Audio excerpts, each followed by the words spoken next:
चलिए फिनिश्ड आपका कॉन्सेप्ट। ठीक है, मेरी वसीयत पे ऑटोग्राफ लेने आया? ये आपकी वसीयत नहीं, ये मेरा फ्रस्ट्रेशन है। ये आप ही का कॉन्सेप्ट है जिसे आपने मुझ पे स्क्रिप्ट लिखवाया। बहुत पुराना है यार। पुराना कहाँ है? नहीं, सफेद है, कड़क है। अरे मैं पेपर के नहीं, आपके कॉन्सेप्ट की बात कर रहा हूँ। कॉन्सेप्ट बहुत पुराना है। पुराना क्या है? कुछ भी नहीं है, कितने सालों से यही चलता आ रहा है। अरे हीरोइन भाग के गले मिलते तो मिलने दे, गाने बजते तो बजने दे। आजकल तो सेंसर की प्रॉब्लम भी नहीं है। देखिए मैं क्या बोल रहा हूँ सर, हम कुछ हटके ट्राई नहीं कर सकते हैं? कुछ अलग, कुछ नया। हटके क्या है? कुछ भी नहीं है। देख, मैं तुझे फिल्में बनाने का फॉर्मूला समझा था। यहां से हम लोगों ने हॉलीवुड का रोमांस लिया, अब वहां से जापानीज फिल्म की हम लोगों ने कहानी ली। अब परायों से इतना ले रहे हैं तो अपनों को छोड़ेंगे? कैसे छोड़ेंगे? पकने दे। अब मैं इसमें कॉमेडी डाल रहा हूं। ये कॉमेडी, ये कॉमेडी, ये कॉमेडी। एनीवे देखिए सर, मैं बहुत डिप्रेस्ड हूँ। मेरा अभी अभी ब्रेकअप हुआ है, मेरा दिल टूटा हुआ है। मैं आपकी कॉमेडी फिल्म नहीं लिख सकता हूँ। तो दिल टूटा है ना, पेन कहाँ टूटा है? मैं तुझे आइडिया देता हूँ। एक विलन वहां से चल के यहां आके और एग्रीमेंट पे साइन करने के लिए कहता है, सामने वाली पार्टी तैयार नहीं।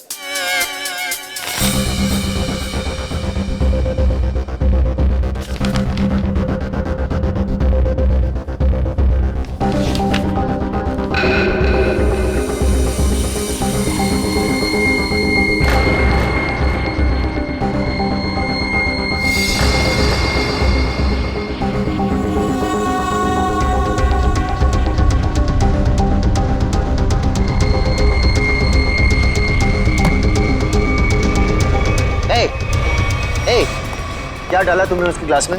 हाँ, क्या डाला ग्लास में? रुको।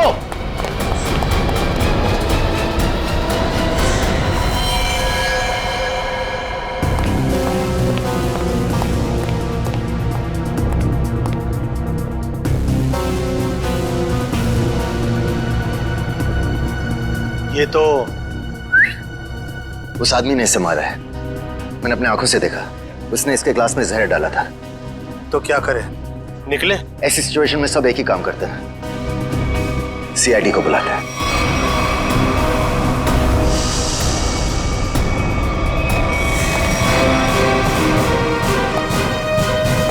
Yes sir.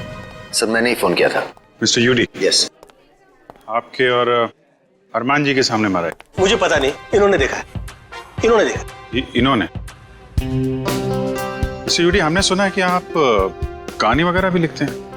जी सही सुना आपने। मैं कहानियां लिखता हूँ लेकिन आइडियाज ये देते हैं। ये वाला मेरा नहीं था। क्या हुआ? नहीं, कचरा है। मिस्टर यूडी, आपने इस आदमी का खून होते हुए देखा? जी, उस लड़के ने इनके जूस में कुछ मिलाया था। ये लैपटॉप? उसी का है, छोड़ के भाग गया। भागते चोर की लंगोटी छोड़ गया? मतलब चोर निकल लिया, लंगोटी छोड़ गया। इसमें तो कुछ भी नहीं, खाली। कमाल है, हिम्मत तो देखो उसकी। इतने लोगों के सामने जूस में जहर मिला के मार डाला इसे, और फिर यहाँ से भाग भी गया। सर मैंने उसे पकड़ने की कोशिश की लेकिन वो। अरे राइटर पेन पकड़ सकते हैं, मुझे नहीं। छोड़िए, हम लोग निकले। आप लोग जा सकते हैं, मगर जरूरत पड़ी तो आप दोनों को फिर मिलना पड़ेगा। मेरी तो नहीं पड़ेगी, शायद इनकी पड़ जाए। राइटर है, लिख के देगा। कर ली। सर, हम लोग यूडी जी का फोन नंबर और एड्रेस लेके आते हैं। अरमान जी, अरमान जी, हाँ, अरमान जी, आप तो रियल लाइफ में भी स्टार है। मैं आपका बहुत बड़ा दीवाना हूँ। वो तो आपकी एज से नजर आ रहा है। मैं बचपन से आपकी फिल्में देखते आ रहा हूँ। तो फिल्में डिस्कस कीजिए ना, एज क्यों डिस्कस करना है? कितने बढ़िया डांस करते हैं आप। Thank you so much. देखिए यहाँ पे कोई मर गया है और आपको इनकी डांस की पड़ी हुई है। अब अरमान जी, ये कौन है? इन्होंने मेरी फिल्म लिखी है, ये यूडी है। ओह, फिल्म आपने लिखी है? जी। Very good very good. अरे फिल्मों में गाने वाने डाले हैं कि नहीं? Of course. मुझे बहुत सारे गाने चाहिए। सर का डांस हमें बहुत पसंद है सर। हाँ, अरमान जी, अगर आपको क्राइम फिल्म में किसी जांबाज पुलिस ऑफिसर की जरूरत पड़ेगी ना तो मुझे बुला लेना। मुझे अच्छा डांस करना भी आता है। दिखाओ दिखाओ। अरे जो देखा ना वो काफी है। हम निकले। अरे कहाँ जा रहे हैं आप? अरमान जी, वैसे आप यहाँ क्यों आए थे? हम लोग की फिल्म हैप्पी एंडिंग के प्रमोशन के लिए आए थे, जो कि 21 नवंबर को रिलीज हो रही है। सुपर हिट फिल्म है, कॉमेडी है, धमाल है, बेमिसाल है। अपने परिवार के साथ देखना जरूर देखूंगा। मैं अपनी वाइफ को साथ में लेके जाऊंगा और स्क्रीन के सामने डांस भी करूंगा। आप सीआईडी है ना? हाँ, आपको कोई शक है क्या? नहीं, हमारी तरफ से आप सबको शुक्रिया। आपकी वजह से हम सब सेफ हैं। वो तो है। निकले चले। अरे एक सेकंड जरा बताइए ना कि अगली बार आपसे कब मिलेंगे? 21 नवंबर को अपनी नजदीकी थिएटर में। आपका फोन नंबर और एड्रेस चाहिए था। This is my card. Best luck for your film. Thank you so much. Best luck sir. Thank you so much. कर लिए।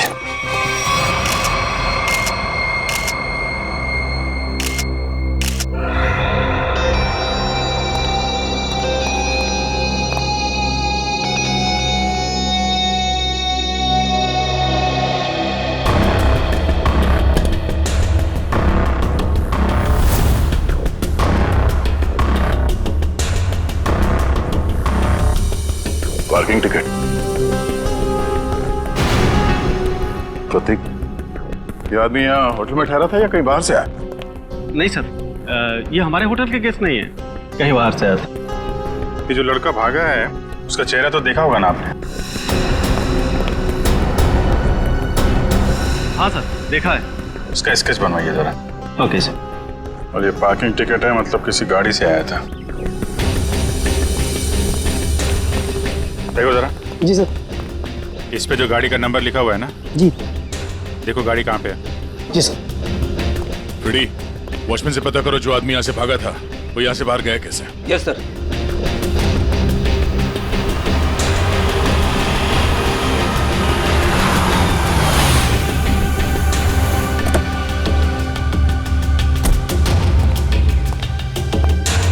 मिस्टर प्रतीक को तुम लाए थे? जी सर। कहाँ से आया था वो? होटल क्राउन रूट से। खार में है साहब। वो कहीं बाहर से आकर वहाँ रुके थे। सर, वॉचमैन ने बताया कि वो लड़का आया तो स्कूटर से था, मगर जाते समय बाउंड्री वॉल कूद के भाग गया। तब तो स्कूटर अभी भी यहीं पे होगा। देख, तुम सीसीटीवी फुटेज चेक कर लो, तब तक मैं होटल क्राउन रूट चेक कर लेता हूँ जहाँ पे प्रतीक ठहरा हुआ था। ठीक है।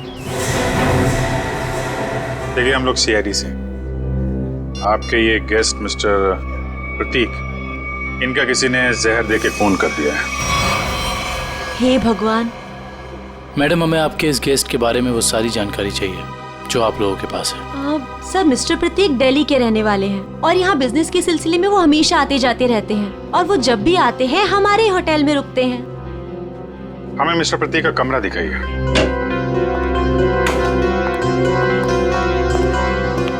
कमरा चेक कर लो जरा।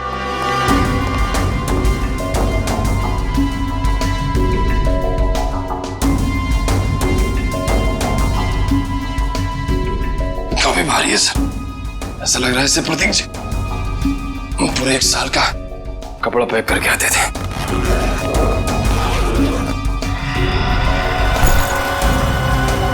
बैग तो खाली है।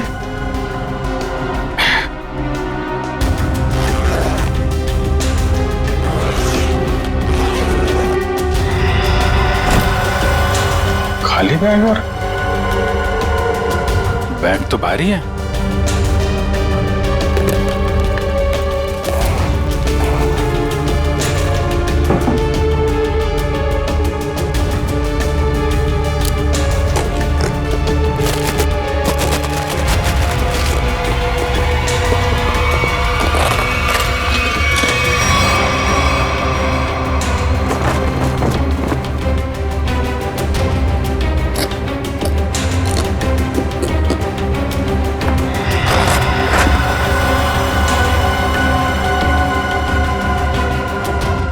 बैग में पैसे छुपा के रखा है।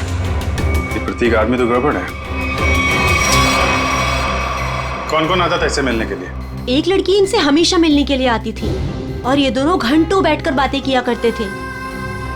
प्रतीक जीतू से डांटा भी करते थे और वो लड़की कल भी इनसे मिलने के लिए आई थी। कौन है वो लड़की? सर, अवंतिका। अवंतिका?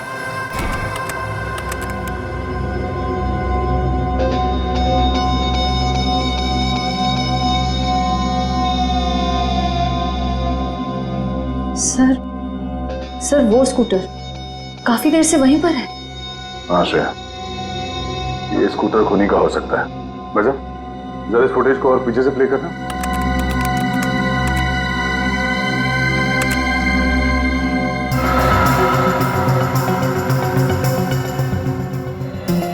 सर, यही वो आदमी। जरा पॉज करो।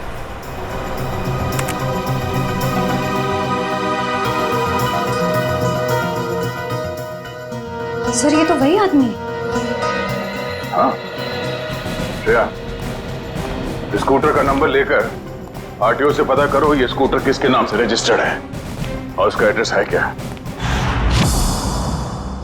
तो आप दोनों साथ में रहते हो और वो यहाँ काम करता है? यस सर, यही काम करता है Ketan. Hello sir, welcome. Ma'am, हम लोग सीआईडी से और एक जांच के सिलसिले में यहाँ आए हैं। ये आदमी केतन यहाँ पे वेटर है ना? हाँ सर, ये तो केतन ही है।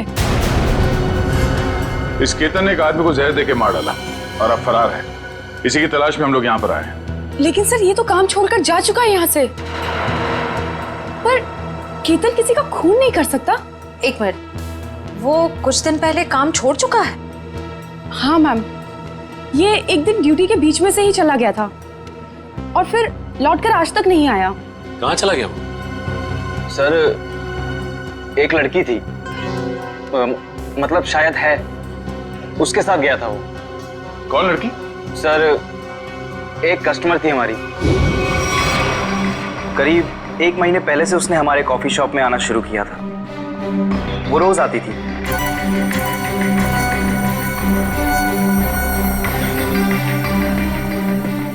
और उस कोने वाली टेबल पर जाकर बैठ जाती थी। उस टेबल पर केतन सर्विस देता था।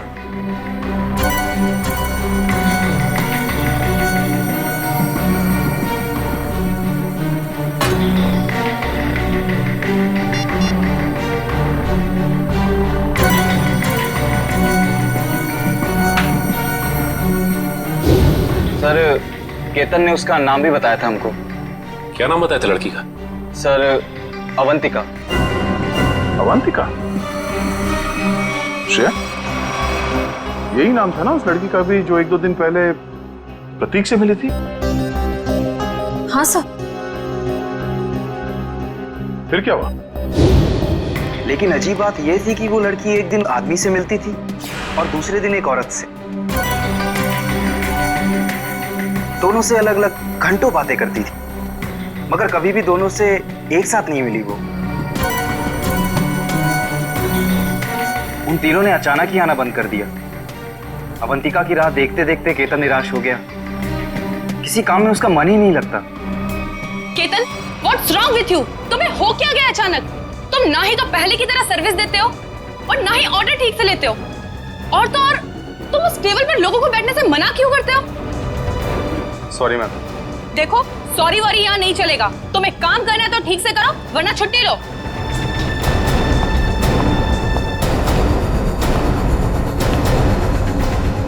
यार, अपने दिमाग से उसका ख्याल निकाल यार। अवंतिका ने वो टेबल खरीद नहीं लिया है, ना ही हमेशा के लिए रिजर्व किया है। यार, एक कस्टमर थी,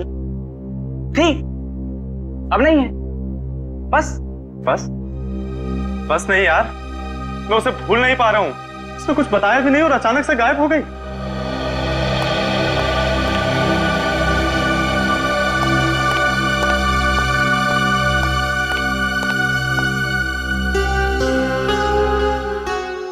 और सर, तभी कैफे के बाहर कोई आया और केतन उसे देख के तुरंत बाहर चला गया।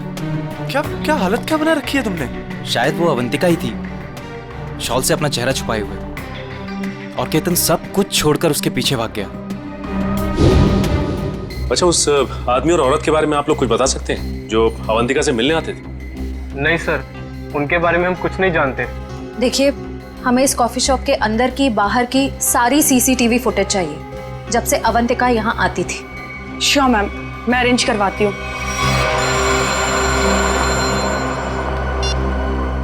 और डॉक्टर साहब,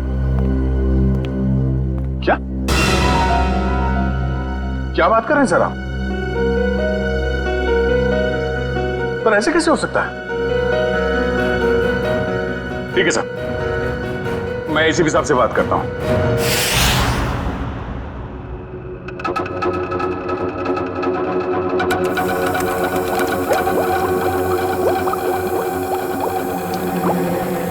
अरे आप ये क्या कह रहे हैं डॉक्टर साहब?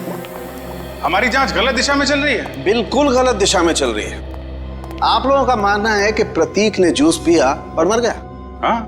वेल, जो देखा गया और जो सुना गया वो पूरा सच नहीं है। प्रतीक ने जो जूस पिया था उसका केमिकल टेस्ट करने के बाद हमें यह पता चला कि उसमें कोई जहर नहीं था, बल्कि एक ड्रग था। ड्रग?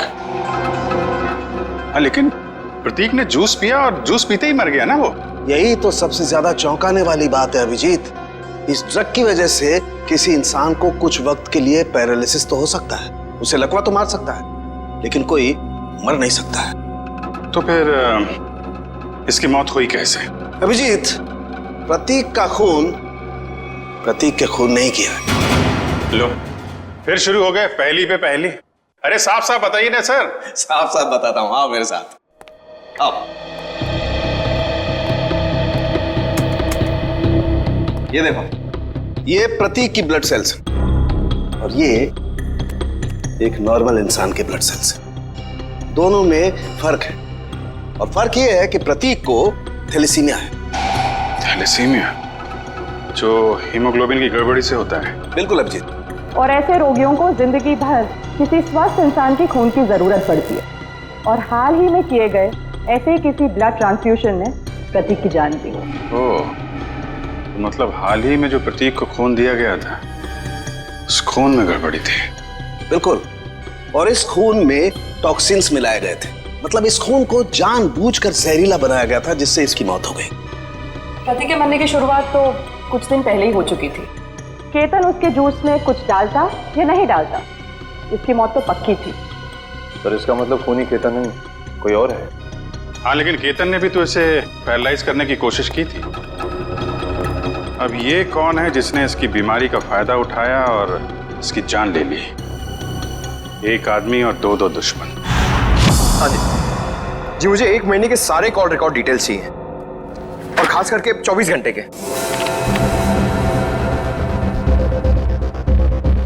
केतन का फोन आखिरी बार जामवार में ट्रेस हुआ था सर। जामवार? तो ये केतन मुंबई से बाहर निकल चुका है? हाँ सर, और सर उसके कॉल रिकॉर्ड्स। सर ये देखिए, सबसे पहले उसने अपने कॉफी शॉप वाले दोस्त ऋषभ को फोन किया, उसके बाद अवंतिका को, मगर अवंतिका का फोन ऑफ आ रहा था। और फिर सर उसने महाराष्ट्र के जामवार में किसी मनन को फोन किया। मनन? अभिजीत, मतलब इस केतन को जामवार से उठाना पड़ेगा, वही बताएगा अवंतिका कहाँ छुप कर बैठी है। और फिर ये भी पता लगाना चाहिए इन दोनों का क्या संबंध है उस कॉफी शॉप वाले औरत और आदमी के साथ।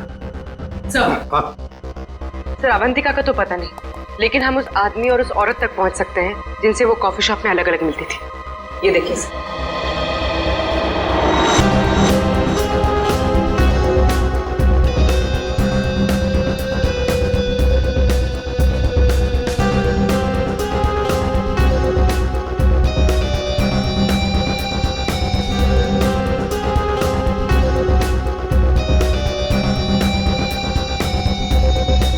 ये लोग तो काफी अमीर दिखते हैं सर, फिर भी यहाँ आने के लिए अपनी कार की बजाय टैक्सी का इस्तेमाल किया है। वही तो अभिजीत, एक टैक्सी के नंबर प्लेट से उनके ड्राइवर्स का पता चल जाएगा, और ये ड्राइवर्स हमें बताएंगे इस अमीर आदमी और औरत के बारे में।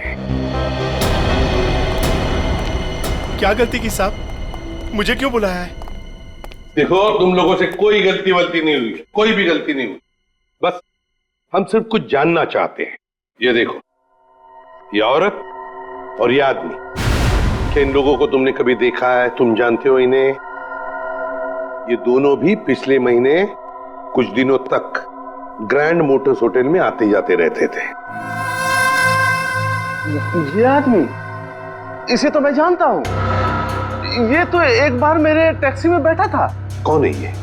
कहां से बैठा था तुम्हारे टैक्सी में? कौन है ये साहब, मैं नहीं जानता हूँ, लेकिन पिछले महीने जुहू सर्कल पे एक कॉलोनी से इसे मैंने उठाया था सुबह सुबह। इसके पास 1000 रुपया था साहब। मेरा भाड़ा 390 रुपया था। मैंने इसे 600 रुपया वापस कर दिया, लेकिन ये 20 मिनट तक 10 रुपए के लिए बकबक करता रहा। फिर बाद में मैंने साहब इससे 10 रुपया लेके उसको दिया था। हाँ सर, याद है। अभी तक इसने 10 रुपए दिए भी नहीं मुझे। कुछ बता सकते हो ये रूम में कहाँ रहता है? ये तो मालूम नहीं है साहब, लेकिन जाते जाते इसने कहा था कि मेरा तो इधर रोज का आना जाना है। अगर ऐसे ही मैं 10-10 रुपए डेली छोड़ता जाऊं तो महीने का 300 रुपया हो जाएगा। पैसे वाला आदमी था साहब, लेकिन 10 रुपया के लिए बहुत चिक-चिक किया साहब, बहुत चिक-चिक किया एकदम। ठीक है, चलो हमारे साथ।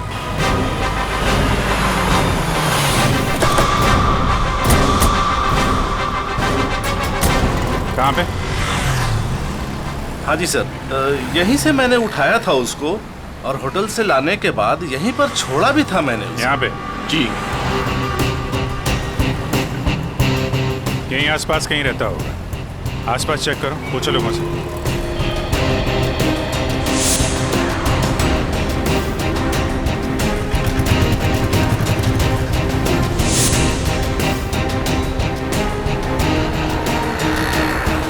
अरे भाई साहब, जरा देखना इस आदमी को पहचानते हैं क्या आप? अरे साहब, अभी हमें 5 गाड़ियां और धोना है। मेरे पास बिल्कुल टाइम नहीं है। अरे यार, थोड़ा टाइम निकालो ना काम से, लोगों की मदद भी क्या करो भाई। ठीक है साहब, लाइए दिखाइए फोटो। ये देख। अरे ये तो अपने निरंजन साहब हैं। निरंजन साहब? हाँ साहब, ये यहीं तो रहते हैं। वो सामने वाले दूसरे बंगले में, बंगला नंबर 707। और हाँ साहब, इनकी तीनों गाड़ियां रोजाना मैं ही धोता हूँ। अच्छा, थैंक यू वेरी मच। 707 ना? जी हाँ, 707। Thank you.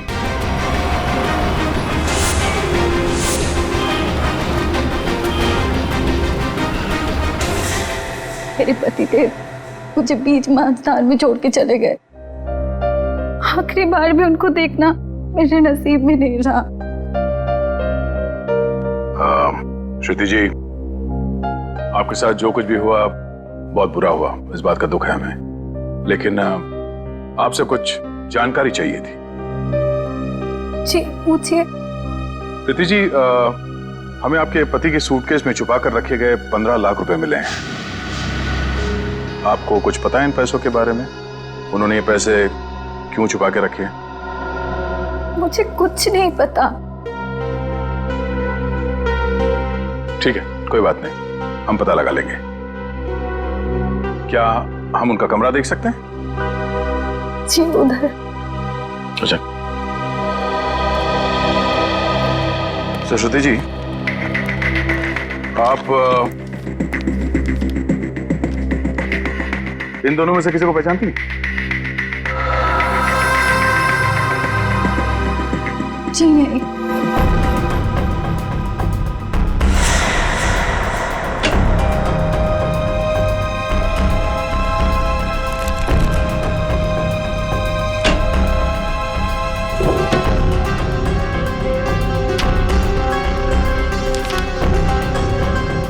ये प्रतीक ऐसा क्या काम करता था कि अलग अलग अकाउंट से इतने सारे पैसे आए यहाँ पे?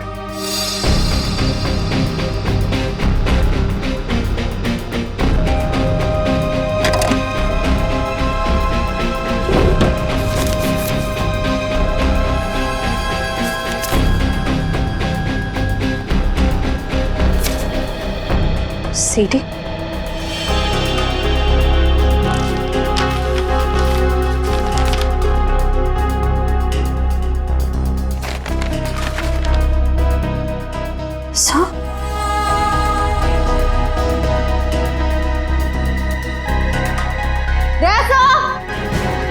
आश्रय, ये देखिए।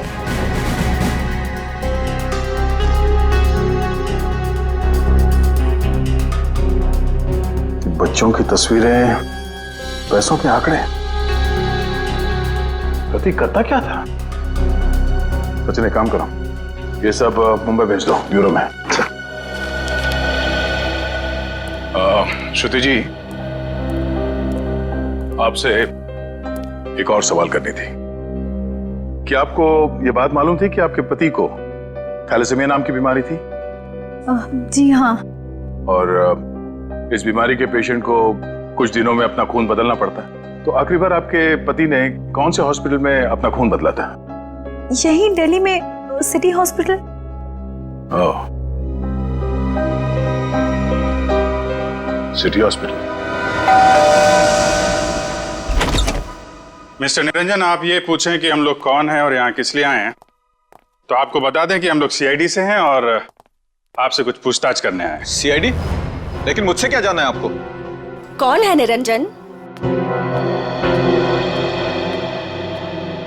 विशाखा, ये लोग सीआईडी से हैं और लगता है हमारे बारे में काफी कुछ जानते हैं। जी हाँ, और अब ये जानना चाहते हैं कि ग्रैंड मोटर्स के कॉफी शॉप में आप दोनों अवंतिका से मिलने अलग अलग जाते थे और यहाँ एक साथ दिख रहे हैं, क्या मजा है?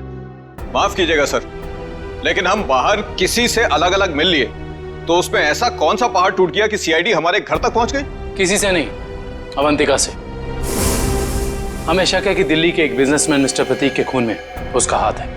नहीं नहीं, अवंतिका कभी ऐसा नहीं कर सकती। बहुत विश्वास है आपको अवंतिका पे? आखिर वो हमारी बेटी है। आप दोनों पति पत्नी हैं?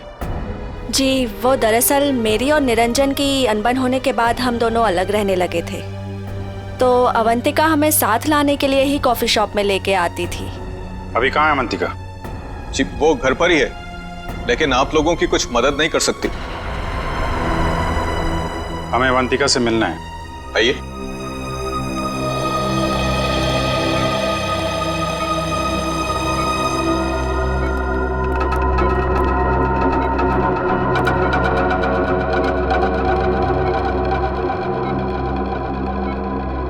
क्या हुआ इसे? सीढ़ियों से गिर गई थी, सिर में चोट लगी है, तब से कोमा में है। डॉक्टर्स ने कहा है कि कुछ महीनों में इसे होश आ जाएगा, इसीलिए इसे हम घर ले आए और घर से ही सारा ट्रीटमेंट चला रहे हैं। नर्स मिशा इसकी देखभाल के लिए पूरे दिन घर पर ही रहती है। मिशा, कैसी हालत है अवंतिका की? सर, अभी तो कुछ कह ही नहीं सकते कि इन्हें कब होश आएगा। अब तो अवंतिका में सिर्फ जान बची है, मगर शरीर और दिमाग पूरी तरह नाकाम है। अब इस केतन को ढूंढना ही पड़ेगा।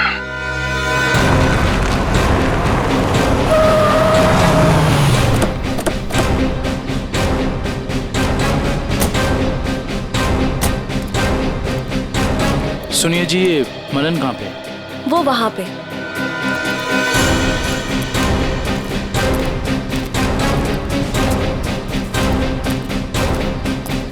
ये मनन। हाँ जी, आप कौन? जरा केतन को बुलाओ, उससे मिलना है। कौन केतन? यहाँ कोई केतन नहीं रहता। देखो, केतन ने तुम्हें आखिरी फोन किया था, इसलिए तुम्हारे तक पहुंचे। अब अगर झूठ बोलोगे तो तुम्हें भी साथ में ले जाएंगे। कहाँ ले जाएंगे? वहीं जहाँ बिगड़े हुए लोग ठीक किए जाते हैं, मुजरिमों की मरम्मत की जाती है। अगर केतन यहाँ पे निकला तो उसको छुपाने के गुनाह में तुम्हारी भी मरम्मत हो जाएगी, समझे तुम? नहीं नहीं साहब, ऐसा मत कीजिए। वो अंदर छुपा है, उसके चक्कर में मैं नहीं फंसना चाहता।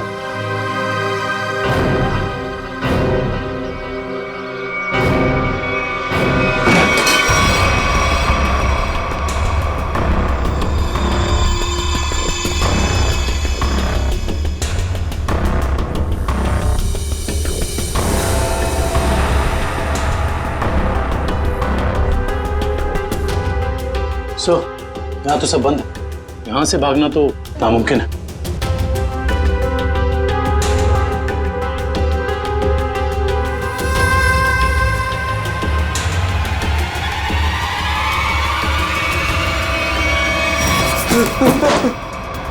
आगे बता रहा, आगे बता रहा साहब। मैंने सब बातें सुन ली आपकी। अगर आप आगे आए तो मैं खुद को मारूंगा साहब। अरे वाह, वहां दिन दहाड़े होटल में जूस में ड्रग मिला के आदमी को मारने की हिम्मत है तुम में। और यहाँ इतने डर गए हो कि खुदकुशी कर रहे हो? नहीं साहब, मैंने नहीं मारा साहब, मैंने उसे नहीं मारा। उसने कहा था उस दवा से प्रतीक कुछ दिनों के लिए कुछ भी नहीं कर पाएगा, पैरालिसिस हो जाएगा उसे। हाँ, ये तो तुम सही कह रहे हो। अब ये भी सही सही बता दो कि किसने कहा था। देखो केतन, अगर कातिल को पकड़वाने में तुमने हमारी मदद की तो तुम्हारी सजा कम भी हो सकती है, हैं?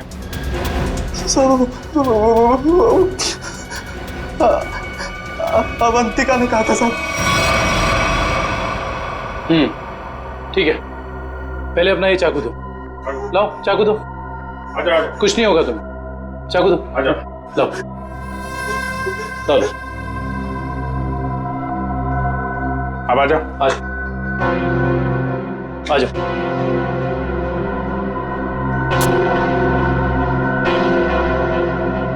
तो अवंतिका ने कहा और तुमने कर दिया।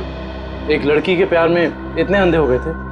साहब, अवंतिका को बहुत बुरी तरह मारा था प्रतीक ने, मुझसे उसका दुख देखा नहीं गया, इसलिए उसकी मदद करने का फैसला कर लिया साहब, और नौकरी की परवाह किए बिना उसके साथ निकल गया साहब। देखो केतन, मुझे पता है कि तुम मुझे बहुत पसंद करते हो,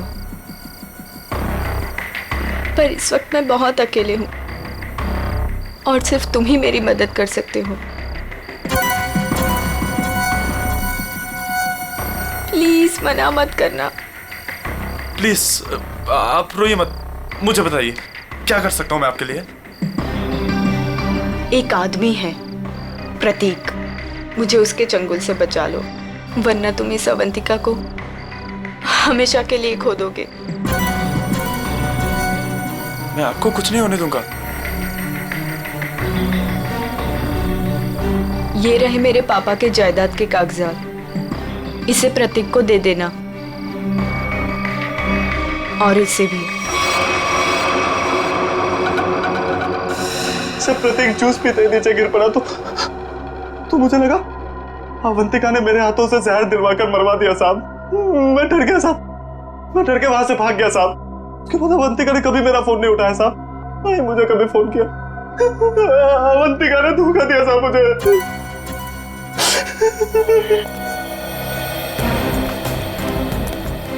सर, ये प्रतीक आखिर अवंतिका से चाहता क्या था? ये तो तय है कि दोनों के संबंध ठीक नहीं थे, लेकिन असली कहानी क्या है ये तो अवंतिका के होश में आने के बाद ही पता चलेगा।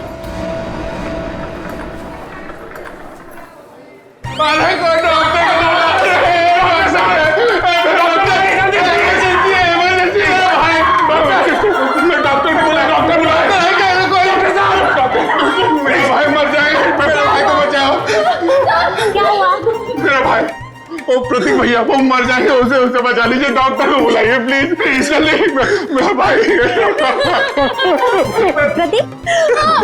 प्रतीक भैया देखिए, वो इस हॉस्पिटल में ब्लड ट्रांसफ्यूजन के लिए आते थे, उन्हें थैलेसीमिया की बीमारी है।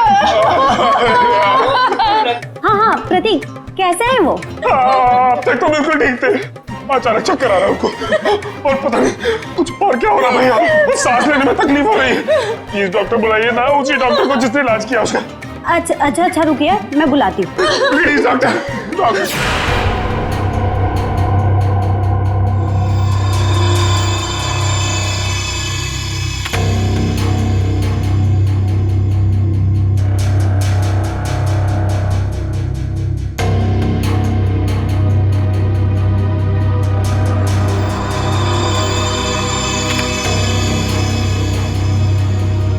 प्रतीक ने इन बच्चों की फोटो काफी संभाल के रखी थी। सर, प्रतीक ने ऐसा किया क्यों होगा? कुछ तो खास है इन बच्चों में, वरना इतने सारे बच्चों की फोटो हैं, छुपा के नहीं रखता वो। सर वो पेशेंट प्रतीक, उसके रिश्तेदार आए हैं, उसकी तबीयत खराब है, वो आपसे फिर से इलाज कराना चाहते हैं। सर, इन सारे बच्चों के बारे में बहुत ही खास बात पता चली है। वो क्या? सर, ये सारे बच्चे 1997 और 2001 के बीच गायब हो गए थे।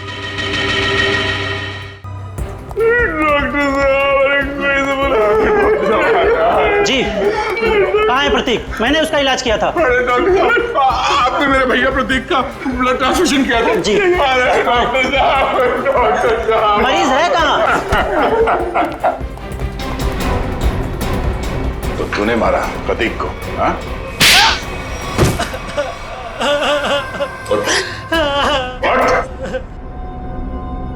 कौन है आप लोग? सीआईडी। अब फटाफट बकना शुरू कर, वरना बताता हूँ। मेरे पास एक आदमी का फोन आया था। उसने मुझसे कहा प्रतीक को जहर मिला हुआ खून देना है जिससे वो मर जाए। इसलिए मैं। शर्म नहीं आती तुम्हें? एक डॉक्टर होके तुमने मरीज का खून किया। सॉरी, वो गलती हो गई। उस आदमी ने कहा था कि मिशा नाम की औरत आएगी और इस काम के बदले अच्छा खासा रकम देगी, तो मैं लालच में आ गया। ओह, मिशा। नर्स मिशा इसकी देखभाल के लिए पूरे दिन घर पर ही रहती है।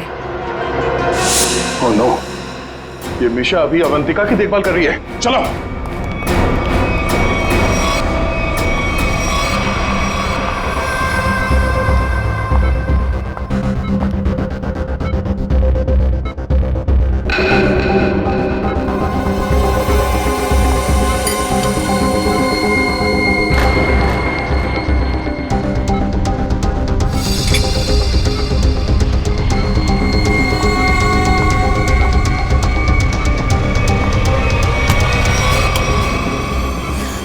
तो ये है तुम्हारा असली रूप। एक ऐसी लड़की को मारना चाहती हो जो बेचारी कोमा में है। ये क्या कर रहे हैं आप?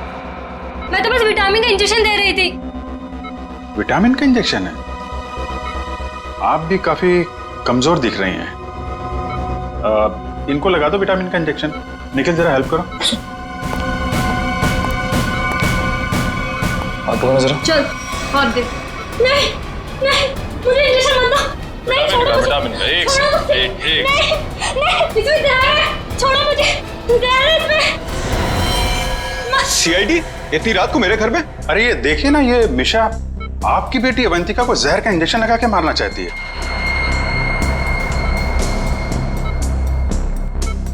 आपकी बेटी अवंतिका आपकी बेटी? सही कह रहा हूं ना मैं? क्या क्या मतलब है आपका? Thank you very much sir, ये तो कंफर्म हो गया। प्रतीक के घर से मिले डीवीडी में जो अमीर लोगों के नाम मिले थे वो खोए हुए बच्चों के पेरेंट्स ही हैं सर। और ये जो नाम के आगे करोड़ों के आंकड़े लिखे हैं ये उनकी संपत्ति के डिटेल्स हैं। तो फिर अभिजीत, ये प्रतीक इस लिस्ट को लेकर क्या कर रहा है? पूरी काम करो, पेरेंट्स की लिस्ट में से किसी भी एक पेरेंट को फोन लगा अभी। सर।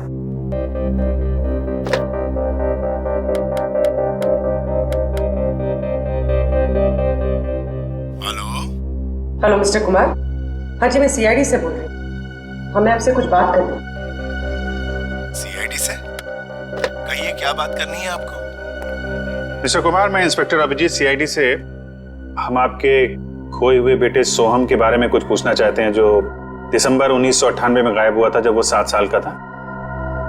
माफ कीजिएगा, हम आपके पुराने घाव को ताजा कर रहे हैं, पर क्या उसके बाद से सोहम के बारे में आपको कुछ पता चला? कोई चीज, कोई बातचीत? पता नहीं आप लोग ये क्यों पूछ रहे हैं, मगर 3 महीने पहले एक लड़का सोहम होने का दावा कर रहा था,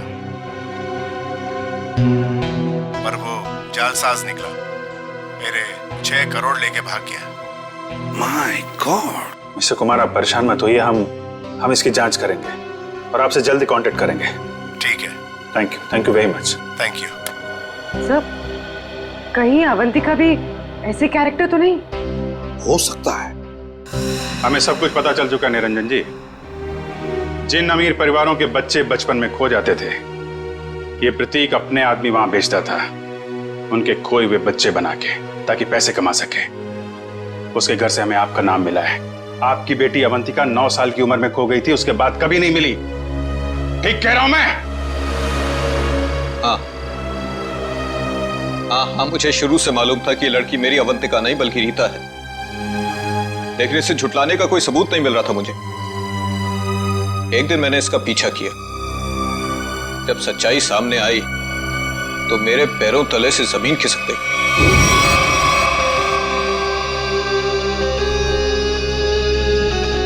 पागल हो गई हो तुम? अरे ये हमारा बिजनेस है रीता। हम उन अमीर लोगों को लूटते हैं जिनके बच्चे उनसे काफी पहले बिछड़ चुके हैं। कुछ देर के लिए नकली ही सही, लेकिन उनको उनका बच्चा तो मिल जाता है ना, और हमें उनकी दौलत। प्रतीक जी मुझे माफ कर दीजिए, मुझसे अब और ये नाटक नहीं होगा। कैसे नहीं हो सकता? 55 करोड़ रुपए का प्लान है। इस तरह अगर तुम बीच में छोड़ के चली गई तो अरे किए कराए तो पानी फिर जाएगा। समझने की कोशिश कीजिए प्रतीक जी, उस निरंजन को मुझ पर शक हो गया है, और इस तरह कब तक मैं उनकी बीवी विशाखा को बेवकूफ बनाती रहूंगी। अगर उस निरंजन ने डीएनए टेस्ट करवा दिया तो मैं तो सीधा जेल में चली जाऊंगी। कुछ नहीं होगा, तुम बस निरंजन से पैसे निकलवाना शुरू तो करो। जैसे ही तुम सारे पैसे मेरे हवाले कर दोगी वैसे ही मैं तुम्हें आजाद कर दूंगा। प्रतीक जी मैं फंस जाऊंगी। मेरे अगले ट्रिप तक अगर तुमने मुझे 15 लाख रुपए निरंजन से लाकर नहीं दिए ना, तो इस बार भी तुम मेरे हाथों बहुत बुरी तरह मार खाओगे, समझे तुम? मेरी भावनाओं के साथ खिलवाड़ किया था प्रतीक और इस रीता ने। मुझे लूट कर बर्बाद करना चाहते थे। मैंने इस ईशा की मदद से दिल्ली के उस डॉक्टर को खरीदा और प्रतीक को जहरीला खून चढ़वा दिया, और इस अवंतिका को खुद सीढ़ियों से धक्का दिया। वो मरी तो नहीं, लेकिन कोमा में चली गई। आपके साथ जो हुआ बहुत बुरा हुआ, लेकिन आप कानून की मदद लेने के बजाय खुद मुजरिम बन गए। अब आपको और इस मिशा को जेल जाना होगा अपने गुनाहों की सजा भुगतने।